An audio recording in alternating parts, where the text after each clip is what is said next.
হরে Krishna. Mayapur নিতাইগৌর kitchen থেকে সবাইকে স্বাগতম। আপনারা কেমন আছেন? আশা করি ভগবানের কৃপায় ভালোই আছেন। আজকে আবার চলে এসেছি নতুন একটা ভিডিও নিয়ে। আজকে বানাবো একটা সুন্দর মুখরোচক একটা খাবার। আমি আজকে বানাবো পনিরের মোগলাই। এই যে পনিরের মোগলাই, তার জন্য এখানে পনির নিয়ে নিয়েছি। আর প্রথমে আমি যেহেতু মোগলাই বানাবো তার জন্য আমার ময়দাটা মেখে নিতে হবে। এখানে আমি ময়দা নিয়ে নিয়েছি।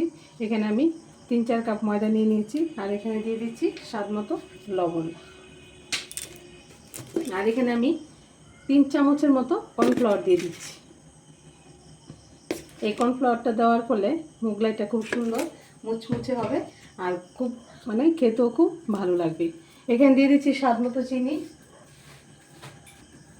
মতো চিনি আর দিয়ে দিচ্ছি একটু মইনের জন্য সাদা তেল। এই যে আমি এখানে 3 চামচ সাদা তেল দিয়ে দিলাম। এখন এটা আমি হাত দিয়ে ভালোভাবে মইন দিয়ে নিচ্ছি। এই যে আমি জল দিয়ে ভালোভাবে একটা ডো বানিয়ে নিচ্ছি। একটা ডো বানিয়ে নিয়েছি। আর দেখুন মাখাটা কত শক্ত শক্ত হয়েছে, কিন্তু এত নরম করলে হবে না, এটা একটু শক্ত করেই মাখতে হবে। এখন এটা আমি ঢাকা দিয়ে আধ ঘন্টার জন্য রেস্টে রেখে দিচ্ছি। দেখুন আধ ঘন্টা পর ফিরে আসলাম। এই যে ডোটা কত সুন্দর, একদম রেস্টে রেখে দিলে কি তারপর যে জিনিসটা করা হয় খুব ভালো হয়। তার জন্য এখন আমি যেহেতু একটা মোগলাই বানাবো, পনির মোগলাই, তার জন্য একটু পুর করে নিচ্ছি। এখানে পনিরটা আমি একটু এই যে দিয়ে একটু ভেট করে নিচ্ছি।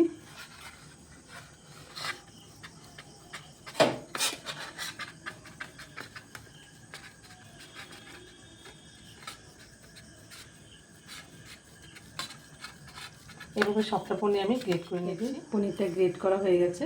আর এখানে আমি একটু মশলা নিয়েছি। এখানে নিয়েছি একটু সাম্বার, একটু পরিমাণে হিং নিয়েছি, এখানে একটু স্বাদ মতো লবণ আর একটু চিনি নিয়েছি। এখন এখানে দিয়ে দিচ্ছি আমি এখানে আদা আর লঙ্কা একটু পেস্ট করে নিয়েছি। আর এখানে ক্যাপসিকাম ছোটো ছোটো করে বানিয়ে নিয়েছি, এটাও দিয়ে দিচ্ছি। আর এখানে অল্প পরিমাণে একটু সোয়া সস দিয়ে দিচ্ছি। সোয়া সসটা দিলে কী হয়, একটু সুন্দর একটা সেন্ট আসে।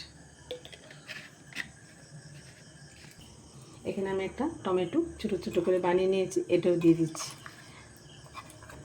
এখন আমি হাত দিয়ে ভালো করে সবগুলো মশলা, সবগুলো উপকরণ যা যা আছে সবগুলো ভালো করে মেখে নিচ্ছি। এই যে এখানে আমি একটু গোলমরিচ গুঁড়ো দিয়ে দিচ্ছি, ভালোভাবে মেখে নিচ্ছি।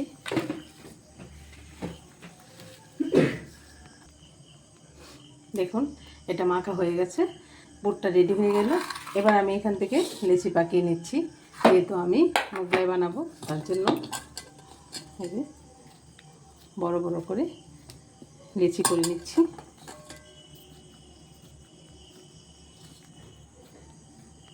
আমি এখন মোগলাই পাউডারটা বেলে নিচ্ছি।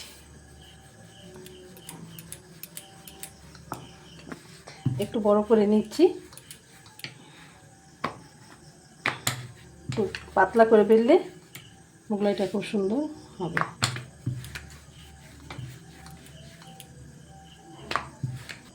এই যে এটা আমি বেলে নিয়েছি। এখন এখান থেকে আমি অল্প অল্প করে দিয়ে দিচ্ছি, পনিরটা দিয়ে দিচ্ছি। এবার বাসটাও দিয়ে নিচ্ছি। আর এখানে আমি একটু ময়দা গুলে নিয়েছি, যাতে সাইডগুলি লাগাতে সুবিধা হয়, তার জন্য একটু ময়দা গুলে দিয়ে দিচ্ছি। এই বাসটা এর মধ্যে জয়েন দিয়ে দিচ্ছি। আর এখানে যাতে করে না খুলে যায় তার জন্য আমরা এই যে এই গুলাটা দিয়ে দিচ্ছি। আর এখানেও ভালোভাবে ভরিয়ে নিচ্ছি।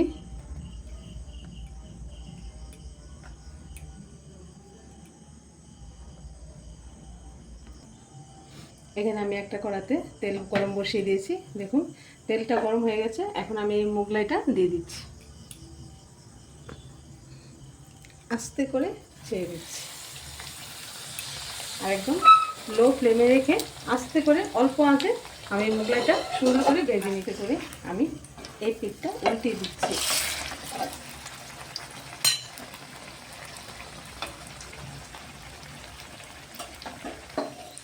দেখুন মোগলাইটাকে আমি একটু টুকুট করে সুন্দর করে ভেজে নিচ্ছি। আর একটু কড়া করে ভেজে নিলে খুব ভালো লাগে, তার জন্য আমি একটু কড়া করে ভেজে নিচ্ছি। এই যে আর একটা খুন্তি দিয়ে কিন্তু একদমই উল্টানো যাবে না, তাহলে ছিটকে গায়ে আসবে। তার জন্য সাবধানতাভাবে এই যে আরেকটা কিছু নিয়ে নিতে হবে, নিয়ে তারপর উল্টিয়ে দিতে হবে। দেখুন কি সুন্দর ফুলে উঠেছে আস্তে আস্তে। ভিতরের ছানাটা খুব সুন্দর ভাজা হয় এরকমভাবে পনিরটা আর কি। আর এখন আমি এটা নামিয়ে দিচ্ছি।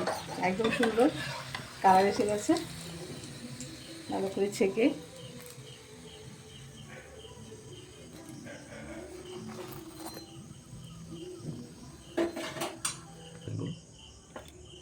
এই যে আমি আরেকটা মুগলাইও বানিয়ে নিচ্ছি। এই যে আমি আরেকটা মুগলাইও ভেজে নিচ্ছি, একই সেম ভাবেই ভেজে নিচ্ছি। এই যে আবার আস্তে একটু করে হালকা করে উল্টে দিচ্ছি।